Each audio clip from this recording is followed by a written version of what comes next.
সবাই যুক্ত হোক তবে।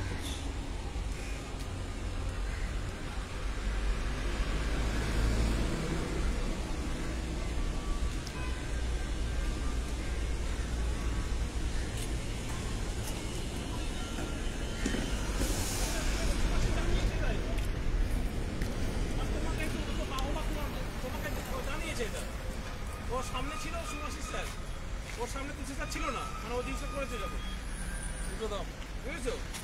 এই তো সুভাষিস স্যার তোমার একটু বেশি একটু বাহবা দেখাতে যাচ্ছে, ও এগুলো ভালো না। আমি শুধু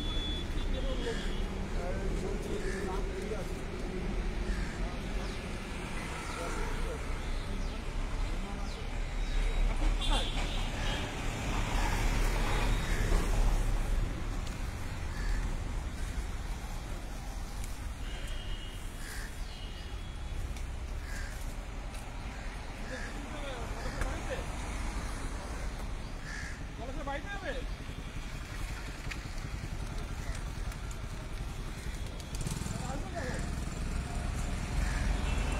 শুনতে পাচ্ছেন একটু কমেন্ট করুন।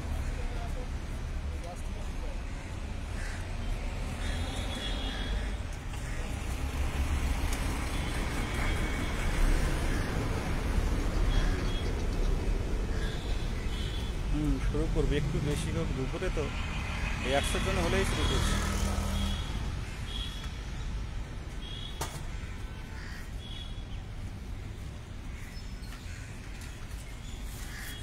এই পর্ষদের সামনেই আছে।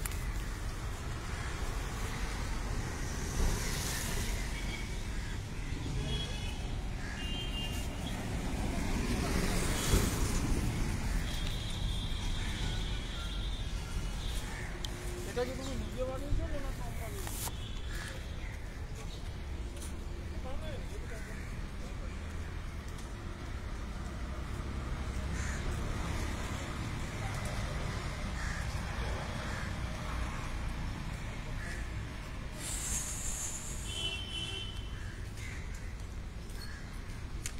দুপুরে তো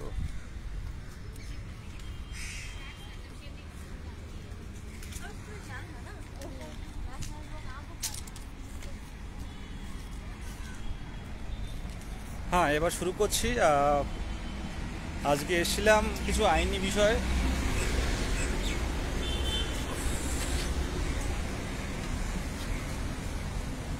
কিছু আইনি বিষয়ে কথা বলতে এসেছিলাম। সেই সব আইনি বিষয়গুলোর মধ্যে প্রথম হচ্ছে 20-22 যে 23 তারিখে সুপ্রিম কোর্টে যে হিয়ারিং আছে, এটাকে যেন মানে পর্ষদ যেন নিজে থেকে গিয়ে যেন এই শুনানিটা যেন শেষ শুনানি হয়, মানে চূড়ান্ত রায় যেন বেরিয়ে যায় 23 তারিখে। এই বিষয়টা একটুখানি আমি কথা বললাম। আর যেহেতু এখন বেঞ্চ চেঞ্জ হয়েছে, হেমা কোয়েলি ম্যামের বেঞ্চ থেকে দুলিয়া স্যারের বেঞ্চে এসছে, তো পজিটিভ দিক হয়তো আছে।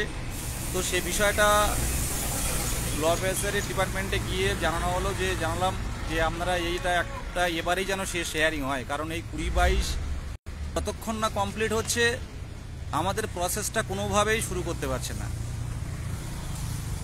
এবং কিছু কিছু আইনি পথ আমরা নিয়েছি, যেটা 20-22টা কমপ্লিট না হলে সেই কেসটা এই মুহূর্তে যদি আমরা তুলি কেসটা টিকবে না। তো সর্বশেষ কথা, 20-22-এর স্টে অর্ডার যতক্ষণ পর্যন্ত না উঠছে ততক্ষণ পর্যন্ত কিন্তু নতুন রিক্রুটমেন্টও শুরু করতে পারবে না।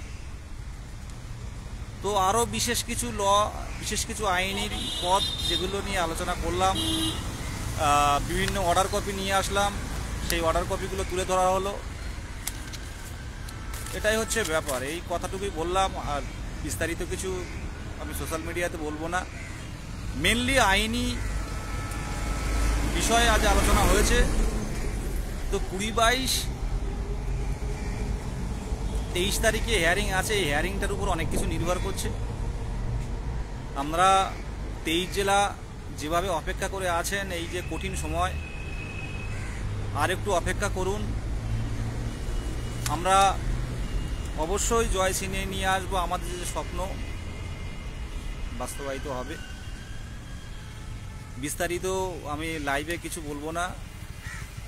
তো এখন কিছু আইনি পথ নিয়ে আলোচনা করতে হচ্ছে এবং আইনি পথে যাচ্ছে। আমরা হয়তো প্রত্যেকটা জেলার থেকে বলছিলেন যে দাদা লাইভ করুন, আমরা লাইভ দেখতে পাচ্ছি না, কিন্তু লাইভ কোনো মানে লাইভটা তো মেন ফ্যাক্টর নয়, আমাদের যদি কোনো আপডেট না থাকে, তো সেই কারণে করা হয়নি।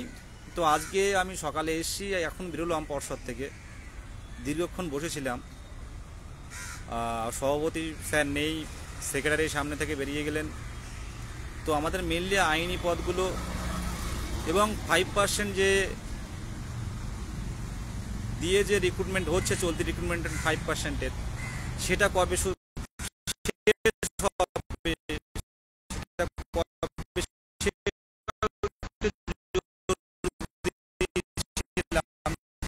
এটা শেষ না হলে তো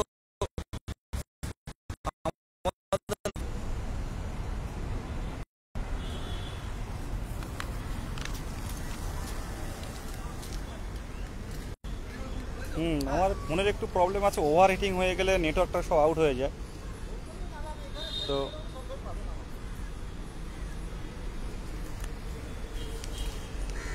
আজ যে আলোচনাটা সম্পূর্ণটা পুরো বিভিন্ন আইনি পথ নিয়ে আলোচনা হয়েছে। তো এটুকুই,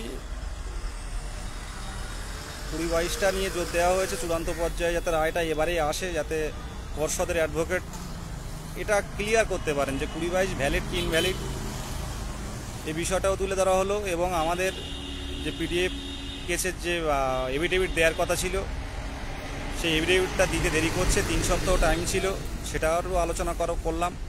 এবং 5ম শ্রেণীর মামলার যে এফিডেভিট মনে 3 তারিখে, মে মাসের 3 তারিখে এটা হিয়ারিং আছে, তো এই বিষয়েও কি হচ্ছে সেটাও সে বিষয়েও আলোচনা করলাম।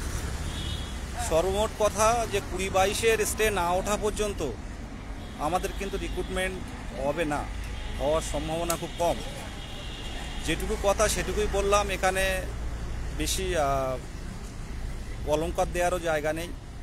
শুধু 23 জেলাকে বলবো, এতদিন তো ওয়েট করেছেন, একটু ওয়েট করে যান, 23 তারিখ থেকে দিকে আমরা লক্ষ্য রাখি। আর যারা খুব চিন্তিত বা ডিপ্রেশনে আছেন তাদেরকে বলবো যে অহেতুক ডিপ্রেশন করবেন না। আজকে পর্ষদের যাওয়ার সময় অনেক 17 ক্যান্ডিডেটের সাথে দেখা হলো, যাদের 4th